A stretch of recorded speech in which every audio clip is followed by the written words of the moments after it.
इस फिल्म की शुरुआत होती है और हमें एक आदमी को दिखाया जाता है जो कि अपनी बिजनेस मीटिंग में होता है, लेकिन तभी अचानक से उसकी डेथ हो जाती है और यहाँ पर मौजूद लोगों को कुछ समझ नहीं आता कि ये क्या हुआ। और सिर्फ यही नहीं, शहर में बाहर भी बहुत सारे लोग बिना किसी रीजन के ऐसे ही मरने लगते हैं। जिसके बाद हमें एक जियोलॉजी प्रोफेसर जॉर्ज को दिखाया जाता है जो कि अपने क्लास में स्टूडेंट्स को फ्रीक्वेंसी और वेवलेंथ के बारे में पढ़ा रहा था। और तभी यहाँ पर आर्मी के कुछ ऑफिसर जॉर्ज को लेने के लिए आए होते हैं और जॉर्ज देखता है कि वो अपने साथ डॉक्टर सर्च को भी लाए होते हैं जो कि न्यूक्लियर वेपन का एक्सपर्ट है। अब इन दोनों को एक सीक्रेट आर्मी मीटिंग के लिए ले जाया जाता है जहाँ जाकर इनकी मुलाकात जर्नल से होती है और जर्नल इन्हें हाल ही में हुए हादसे के बारे में बताते हैं जिसमें कि बहुत सारे लोगों की बिना किसी रीजन के डेथ हो गई थी। और हैरानी की बात यह थी कि इन सभी लोगों की डेथ एक ही साथ एक ही समय पर हुई थी। लेकिन ऐसा कैसे पॉसिबल था, यही जानने के लिए इन दोनों को यहाँ बुलाया गया था। जॉर्ज जब इन्हें देखता है तो समझ जाता है कि इन सभी की मौत एक पावरफुल इलेक्ट्रोमैग्नेटिक वेव की वजह से हुई है। दरअसल जिन लोगों की डेथ हुई थी उन सभी को कोई ना कोई हार्ट कंडीशन थी, इसलिए इन सभी के दिल में पेसमेकर नाम की एक डिवाइस थी जो कि इनके दिल को जिंदा रखती थी। लेकिन हाई इलेक्ट्रोमैग्नेटिक वेव की वजह से इनकी वो डिवाइस या तो खराब हो गई या फिर इनका दिल इतना तेज धड़कना शुरू हुआ कि इन्हें हार्ट अटैक आ गया और इनकी जान चली गई। रीजन पता चलने के बाद जनरल कहते हैं कि ठीक है, तुम्हारा काम अब खत्म हुआ, तुम अब यहाँ से जा सकते हो। लेकिन जॉर्ज कहता है कि जनरल, हमें पता लगाना चाहिए कि आखिर इतनी हाई इलेक्ट्रोमैग्नेटिक वेव यहाँ पर आई कहाँ से।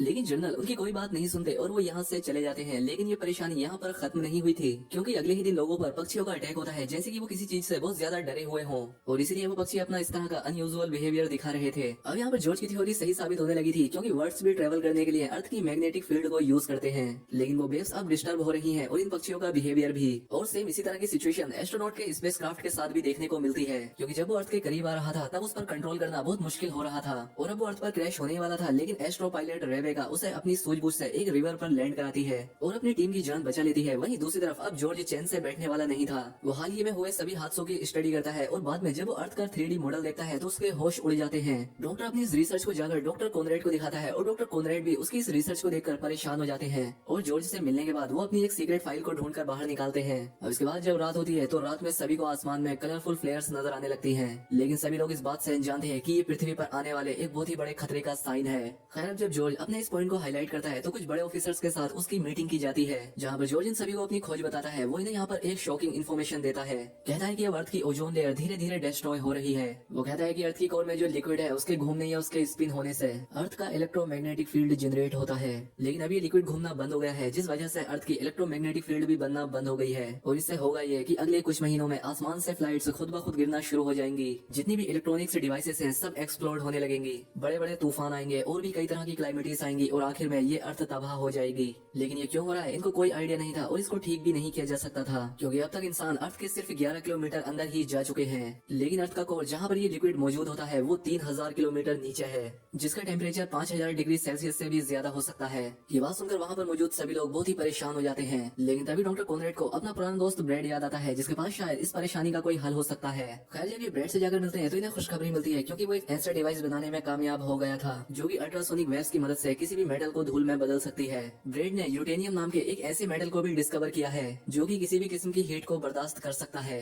बल्कि जितना हीट और प्रेशर उस पर ज्यादा पड़ता है वो उतना ही स्ट्रॉन्ग हो जाता है। और अब इस धातु से पृथ्वी की कोर में जाने के लिए शिप बनाना एक अच्छा आइडिया होगा, क्योंकि इससे अच्छा दूसरा आइडिया इनके पास और कोई था भी नहीं और ना ही इनके पास ज्यादा टाइम है। खैर, अब गवर्नमेंट इन्हें हर तरह की फैसिलिटी प्रोवाइड कराती है ताकि वो शिप को जल्द से जल्द बना सके। गवर्नमेंट एक हैकर फिंच को भी हायर करती है, क्योंकि वो नहीं चाहते थे कि एक्सप्लोजिव की खबर किसी को भी पता चले जिससे लोग डर जाएं। फिंच का काम इस मिशन में किसी भी पोस्ट को इंटरनेट पर देखकर उसे डिलीट करना था। अपडेट काफी मेहनत करने के बाद उस पावरफुल शिप वर्जिल को बनाने में कामयाब हो जाता है और ये शिप चलने के लिए अल्ट्रा पावर न्यूक्लियर का यूज करेगा। अर्थ की कोर तक जाने के लिए पूरे शिप को 6 कंपार्टमेंट में डिवाइड किया गया था, ताकि उस हिस्से में अगर कोई खराबी आ जाए तो उस हिस्से को शिप से अलग कर दिया जाए। प्लान के मुताबिक वर्जिल कोर में जाकर एक्सप्लोजिव को कोर में ड्रॉप करेगा, जिसके वहाँ पर ब्लास्ट होने से अर्थ का कोर रोटेट करने लगेगा। ये काम एकदम CPR की तरह था, जहाँ पर अर्थ की कोर को झटका दिया जाएगा उसे होश में लाने के लिए। अब इससे पहले ये लोग आगे और कुछ कर पाते, इन्हें एक और जोर का झटका मिलता है, क्योंकि इलेक्ट्रोमैग्नेटिक फील्ड के डिस्टर्ब होने से जगह जगह और भी हादसे होने लगे थे। यानी कि अब इनके पास मशीन टेस्टिंग के लिए भी टाइम नहीं है। अब वो फौरन अपने मिशन के लिए मारियाना ट्रेंच की तरफ निकल जाते हैं। अब ये लोग जैसे ही समंदर में डाइव करते हैं, इन्हें एक और नई चीज देखने को मिलती है कि समंदर में मौजूद वेल इनके चारों तरफ तैरने लगती है।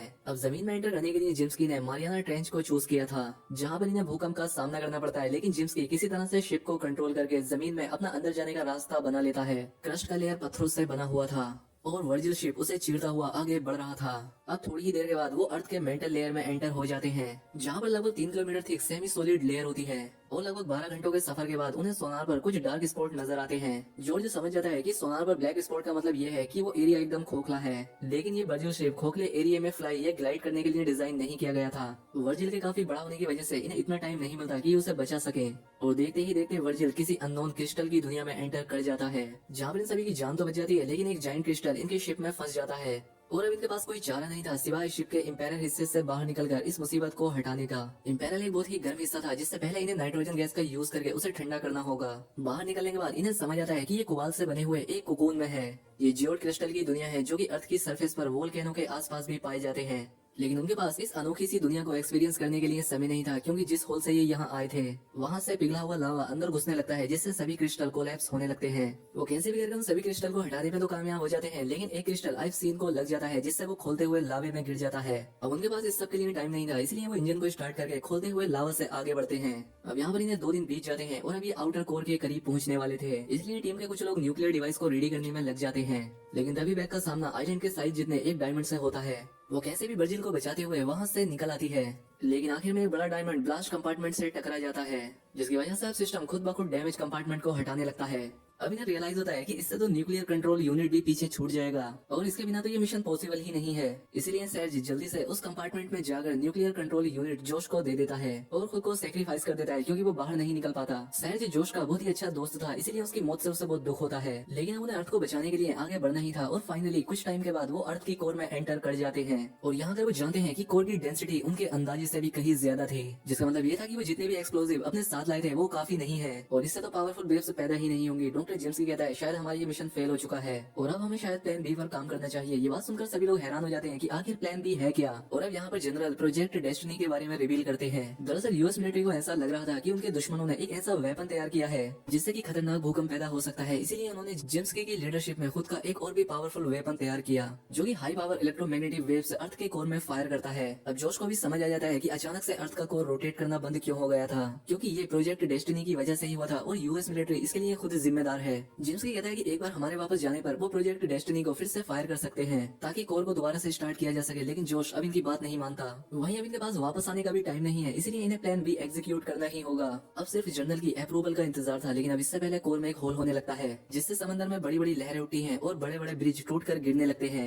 अब जनरल और रिस्क नहीं ले सकते थे, अब जोश और उसकी टीम भी वहाँ पर फंस गई थी। इनके पास अब दूसरा कोई प्लान नहीं था और अब टाइम भी कम था। अब जोश फिंच को एक सीक्रेट मैसेज भेजकर जनरल को थोड़ी और देर इंतजार करने के लिए कहता है, और अब फिंच यूएस मिलिट्री के सारे डेटा को हैक करके प्रोजेक्ट डेस्टिनी की रिसर्च में लग जाता है। दूसरी तरफ जोश ब्रेज के साथ इस प्रॉब्लम का हल निकालने में लग जाता है। तब जिम्स की इन्हें एक सॉल्यूशन बताता है कि हमें इसे एक साथ एक्सप्लोर करने की बजाय हमें इसे पार्ट्स में एक्सप्लोर करना चाहिए, जिससे कि रिफिल इफेक्ट प्रोड्यूस होगा। लेकिन यहाँ पर प्रॉब्लम ये थी कि कंपार्टमेंट यहाँ पर मैनुअली अलग नहीं किए जा सकते थे। जब उनमें कोई डिफॉल्ट होगा तो सिस्टम ही उन्हें अलग कर सकता है, और इन्हें मैनुअली आंसर करने के लिए इंपेरियल सेक्शन में जाना होगा। लेकिन उसका टेम्परेचर 9000 डिग्री सेल्सियस पहुंच चुका है और हमारा सूट आधा ही टेम्परेचर बर्दाश्त कर सकता है, और अब इनके पास इतनी नाइट्रोजन भी नहीं थी कि ये उससे इंपेरियल को ठंडा कर सके। कोई और रास्ता न मिलने पर ब्रेज कहता है कि मैं अपनी लाइफ को सेक्रीफाइस करूंगा।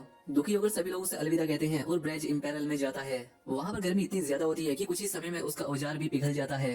दूसरी तरफ जनरल डेस्टिनी को फायर करने वाला होता है, तब फिंच अपनी पूरी जान लगा देता है उसे रोकने के लिए। वहीं ब्रेज अपने मकसद में कामयाब हो जाता है और वो सिस्टम को ओवरराइड कर देता है, लेकिन उस हीट से वो खुद को नहीं बचा पाता और उसकी जान चली जाती है। अब इसके बाद ये लोग हर कंपार्टमेंट में न्यूक्लियर बॉम्ब डालकर उसे रिलीज करने लगते हैं, लेकिन जब आखिरी कंपार्टमेंट्स बचते हैं तब जोश को रियलाइज होता है कि उनके पास इनफ एक्सप्लोसिव नहीं है। अब इससे पहले ये कोर से अपने शिप वर्जिल को निकल पाते एक मैसिव विस्फोट से उनके शिप को एक बड़ा झटका लगता है, जिससे जिम्स की न्यूक्लियर मेटल के नीचे दब जाता है और उनका बैग से भी कनेक्शन टूट जाता है। अब बैग न्यूक्लियर कंपार्टमेंट को रिलीज करने वाली थी। दूसरी तरफ जोश जिम्सकी को निकाल ही नहीं पा रहा था, इसलिए जिम्सकी उसे समझाता है कि वो इसे छोड़कर चला जाए, क्योंकि अर्थ को इस वक्त उनकी जरूरत है। वो जोश से कहता है कि एक्सप्लोजन को बढ़ाने के लिए वो वर्जिल की स्ट्रेंथ सेल्स का भी यूज कर सकता है, जिसके बाद जोश उसे वहाँ से छोड़कर चला जाता है। अब जोश जिम्सकी के अकॉर्डिंग ही सब कुछ करता है, जिससे वर्जिल का इंजन भी बंद हो सकता था, लेकिन वो अपनी परवाह नहीं करता और कंपार्टमेंट्स को रिलीज कर देता है।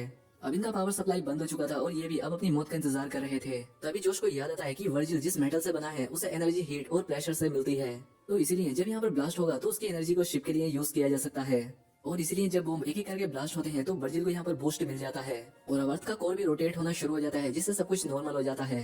वहीं दूसरी तरफ बर्जिल अब उस प्रेशर की वजह से सेंटर से तो बाहर आ चुका था और अब वो समंदर की सतह पर पहुंच जाते हैं, लेकिन बर्जिल को प्रेशर उस ब्लास्ट से मिला था तो वो अपनी पावर खो देता है और उनका कनेक्शन भी कंट्रोल रूम से टूट जाता है। अब उनकी टीम को पता ही नहीं था कि आखिर उनका शिप समंदर में कहां पर है, लेकिन तभी वहां पर रेस्क्यू टीम एक ही जगह पर बहुत सारी वेल्स को घूमते हुए दिखती है, जिससे वो समझ जाते हैं कि वर्जिल यहीं पर है। और ये इस वजह से था कि जोश ने अल्ट्रासोनिक फ्रीक्वेंसी को ऑन कर दिया था, जिससे बैक और जोश की जान बच जाती है। अब हम मूवी के आखिरी सीन में देखते हैं जहाँ पर फिन एक कैफे में बैठकर वहाँ के सिस्टम को हैक करता है और प्रोजेक्ट डेस्टिनी के बारे में सारी इन्फॉर्मेशन ऑनलाइन अपलोड कर देता है, जिससे कि यूएस मिलिट्री पर सवाल उठने लगते हैं और उन्हें अपना ये प्रोजेक्ट बंद करना पड़ता है। फिंच उन हीरोज के बारे में भी सभी को बताता है जिन्होंने पृथ्वी को बचाने के लिए अपनी जान कुर्बान कर दी थी। और इसी के साथ ये मूवी यहाँ पर खत्म हो जाती है। तो दोस्तों उम्मीद करता हूँ कि आपको वीडियो पसंद आई होगी। अगर वीडियो अच्छी लगी तो वीडियो को लाइक और चैनल पर पहली बार आए तो चैनल को सब्सक्राइब भी कर ले। मिलते हैं हमारी अगली वीडियो में।